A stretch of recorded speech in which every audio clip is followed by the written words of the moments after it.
if we study the Promised Messiah's life, there was a grand prophecy about World War I, and in which the Promised Messiah Islam said that God Almighty told me that a great calamity will befall the world. And he mentioned Zalzalatul Tsar, which is like the calamity resembling the Day of Judgment, something of that grand scale, where there will be bloodshed throughout the world, etc. etc. There were many, many aspects to this prophecy.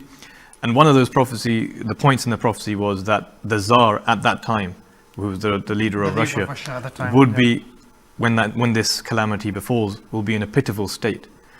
So interestingly enough, if we think about it, this prophecy was in 1905.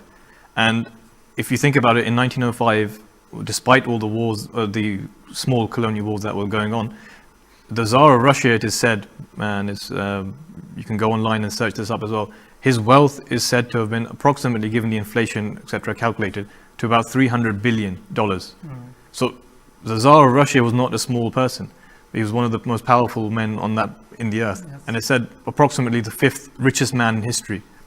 So if we think about it, the Promised Messiah Islam sitting in Qadian, an unknown place for the world at that time, makes this prophecy that the Tsar will be in a pitiful state when this calamity befalls. Yes. And that happens to be, fulfilled within. And interestingly, in this prophecy, the Promised Messiah says that God Almighty may defer this prophecy, and I'm paraphrasing, but within 16 years, this will be fulfilled. Yes, it was towards the end of World War I, 1917, 1917, when the Tsar revolution was given happened. Exactly.